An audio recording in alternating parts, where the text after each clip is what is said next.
Hi everyone, my name is Liz. I have a co-host today, Clyde. He decided to climb my leg and join me.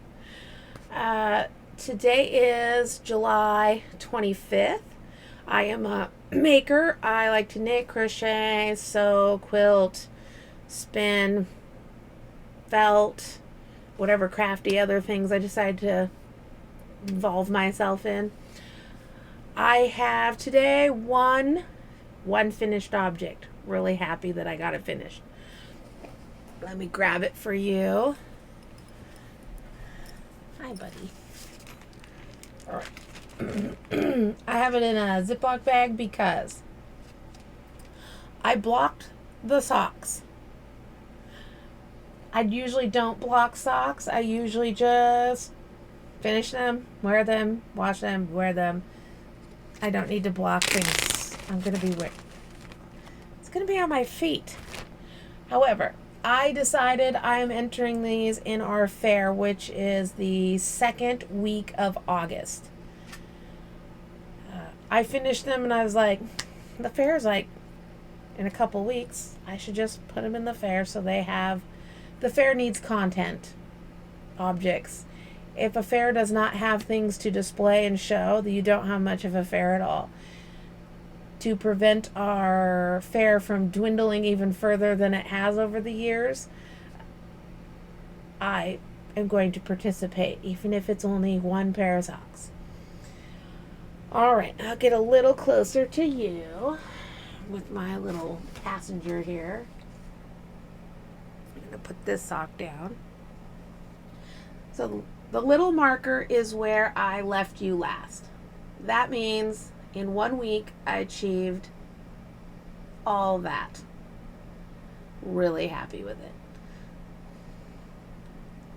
And here's where I'm going to show you what I did. I did something a little different with my socks this time, and I'll tell you what I did and I'll tell you why. I'm going to put down my Yorkie. Cute as he is. Let's see. All right.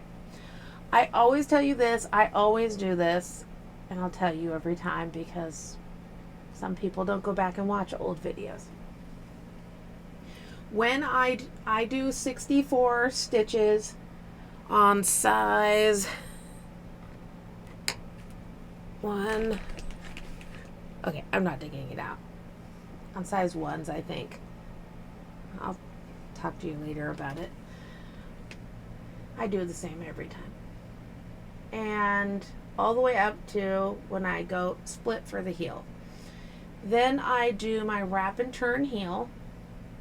When I'm finished with the wrap and turn heel, I pick up 5 stitches right here. And 5 stitches on the other side in the same spot. Adding 10 stitches to my circumference. I usually immediately start decreasing back into my 64 stitches. I've been experiencing some, so just so no one says, oh, you need to see a doctor. I already do that. It's all good. We know what the issue is. Life is an issue. I have been having some, it's minor swelling, but I've been having some swelling around my ankle bone area. So it's been all kind of puffy. My ankle bone's less defined at the moment. And it's been making my socks tighter right through here. And, uncomfortable. That means that I decided I'm just going to leave the 74 stitches in for some excess rows. I started decreasing. You can see them. Can you see those little decreases? You can. If you're looking, they're right there. I continued the 74 stitches all the way up to here, Then I decreased down to my 64. Then I did my ribbing. Usually I decrease from here to here, and then I start my ribbing and go all the way up with my ribbing. Just changed it up a hair, and they fit great. I know my swelling issue is temporary, but these will still fit me even after that. I'm pretty sure it just wouldn't need that. Just won't be as stretched there. We make things for the body we have now. We may have to knit new ones later. Some of us, we get fatter and then we get thinner. I'm hoping to get thinner. That way, the things I make may not fit me later. It is what it is. I'm a maker. I'll make more. Finished socks. The yarn was Peyton's Croy, and it is the gray brown marl. Fancy colorway. I have enough sock yarn left that I can make a second pair of socks with a contrasting heel toe, maybe cuff. And I'm going to use this Peyton's Croy. I don't remember the colorway. I don't know where my bands are at the moment. It is left over from my colorwork sock I had done. I thought, this would go great with it. I'll do these as heels and toes, and whatever amount of cuff I need to use, and use up that Peyton's Croy. And then I'll end up with 2 pairs of socks that are similar but not the same. These guys, by the way, are, if you look at them, they are fraternal, not identical. They're off by 1 stripe. So if I had shifted and not used that part of that one foot, I would have been completely matching. I, however, do not like to waste the yarn. It's hard enough to put these into budget in the first, your yarn into your budget in the first place. Why would I waste my yarn? Wait, because these are going to the fair, they're living in a plastic bag to keep them clean until after the fair.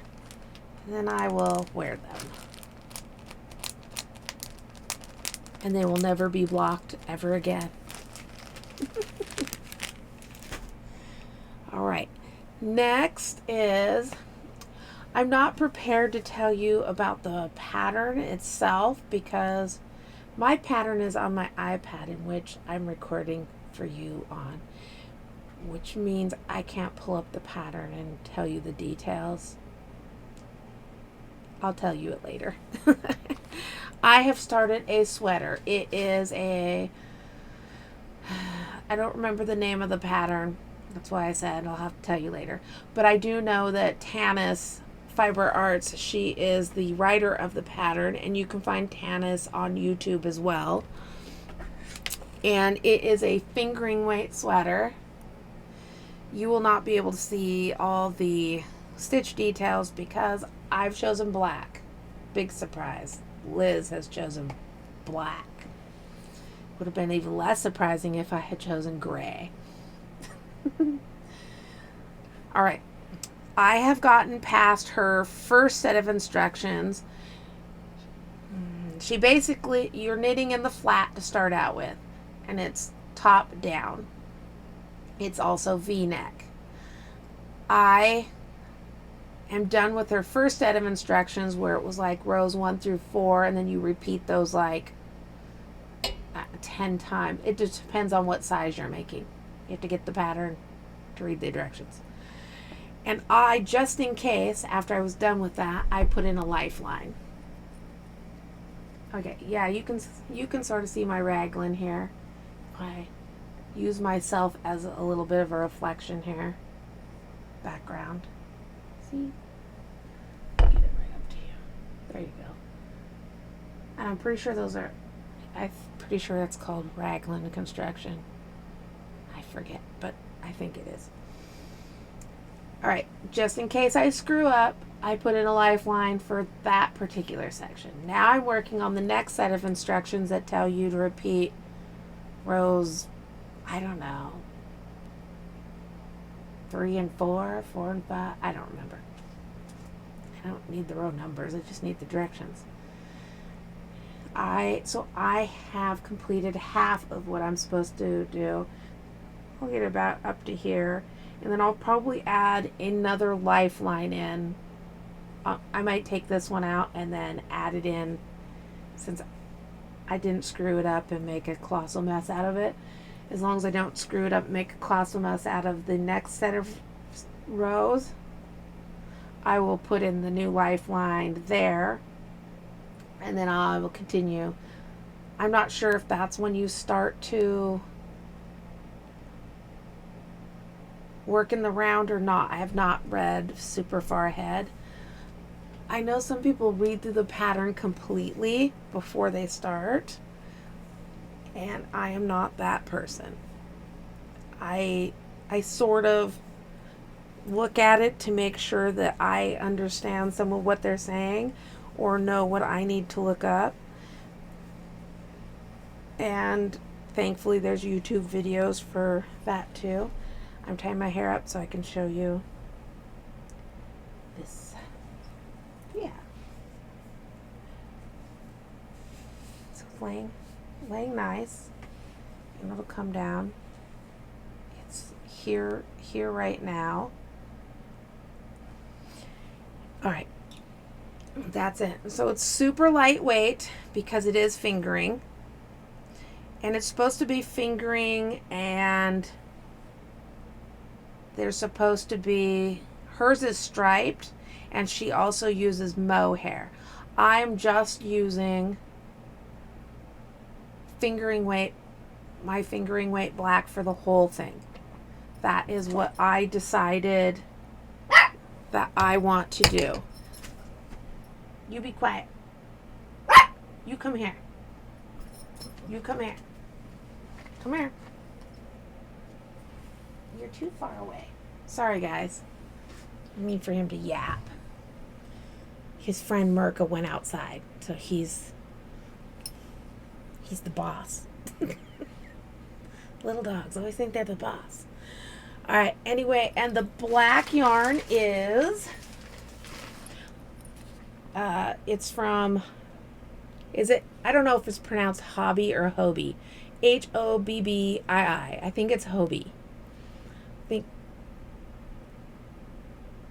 Hobby's a different one. I don't know. So it's unicorn solid,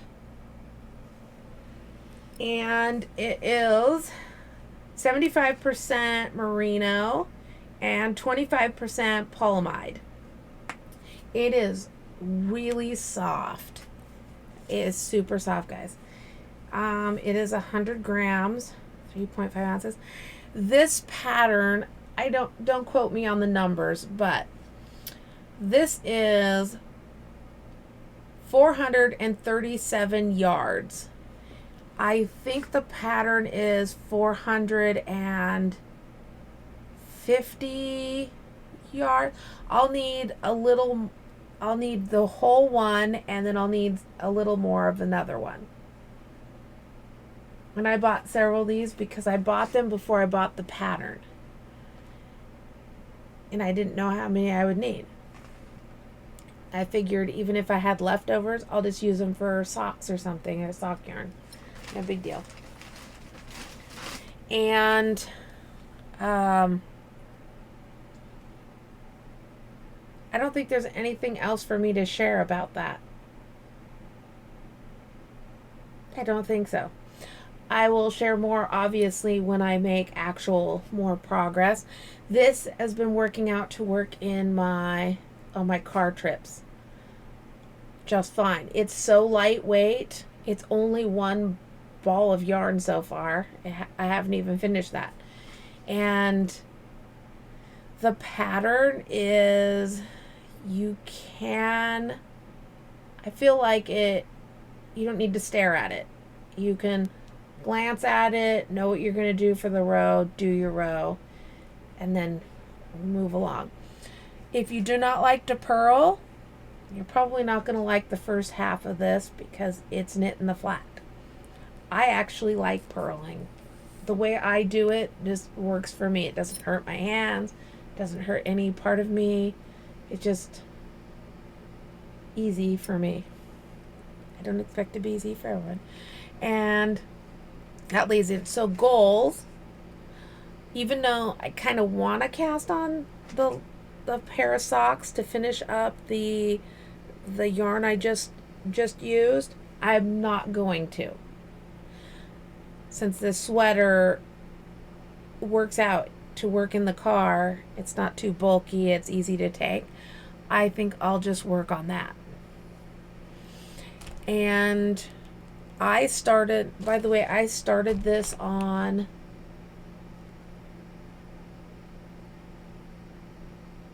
Saturday evening. So we got Saturdays. So today is day 6. I haven't worked on it today at all because it's morning time. So in 5 days, this was 5 days worth of work for me. You know, and I'm not working on it like, I think if I sat and I was like, oh, I'm just going to knit today, I think you could hardcore like stomp this thing out. But I have other things to do. So for goals, I am working on the sweater. I'll get where I get. I have no idea because I have not read ahead. I don't know if I'm going to be connecting it in the round. I assume I'm going to be, but I don't know. Then I will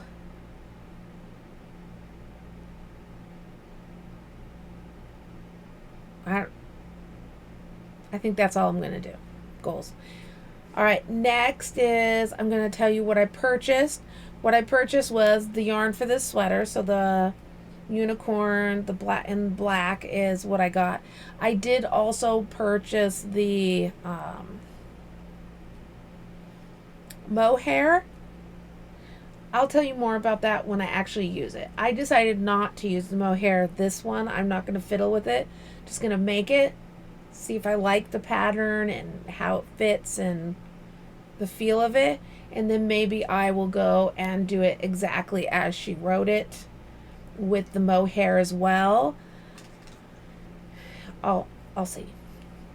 I'll eventually use that anyway. And then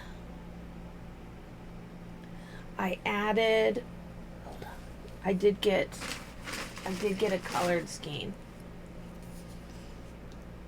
This is the, all right, here it is. I thought it was beautiful, and I just decided I wanted one. This one's colorway is, let's see if I can find it. Does it have a colorway?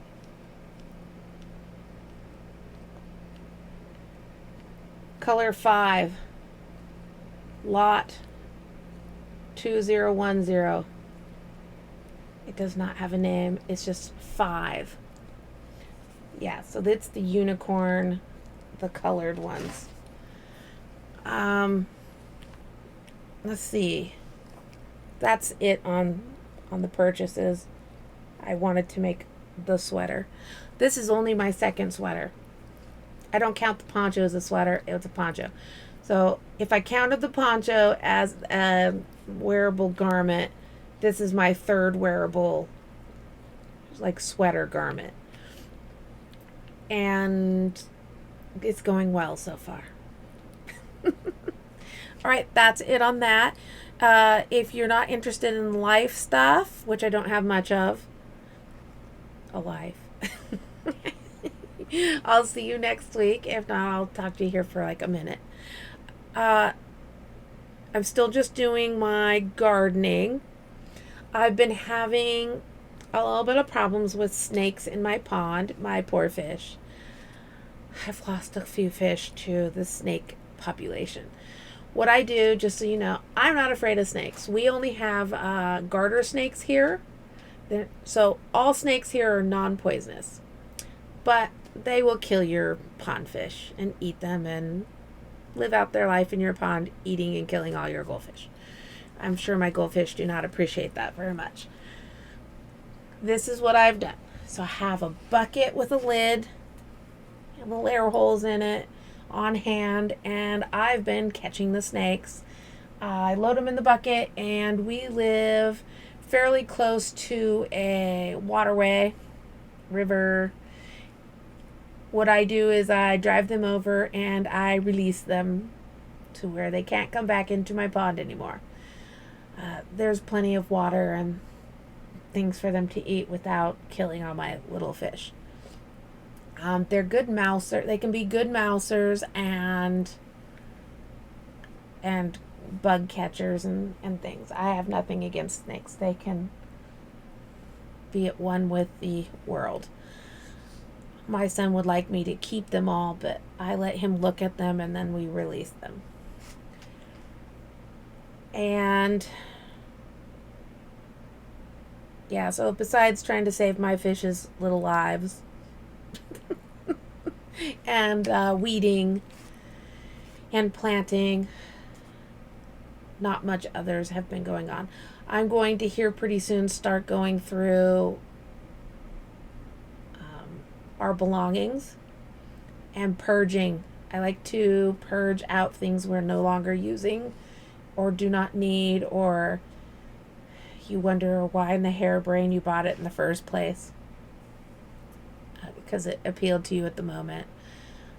Frivolous.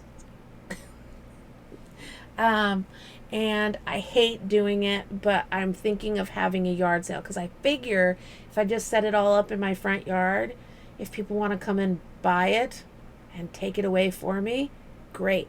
And whatever's left, I will probably donate to our local animal thrift store, and then they can sell it and help with the doggos. And I've made a list of all the things that I need to get done for the summer. That can only be done in nice weather. It has to be done. That's why crafting does not take priority. Priority is get it done. It has to be done. That means in the evening is when it's too dark to do anything, or if it's 105 outside, if it's too hot to actually work outside without melting or burning yourself, that's when I'll work on my knit. Or if I'm in a car, that's car knitting. That's what it is. And that is it. And I will let you go. Say bye. I'll talk to you guys later.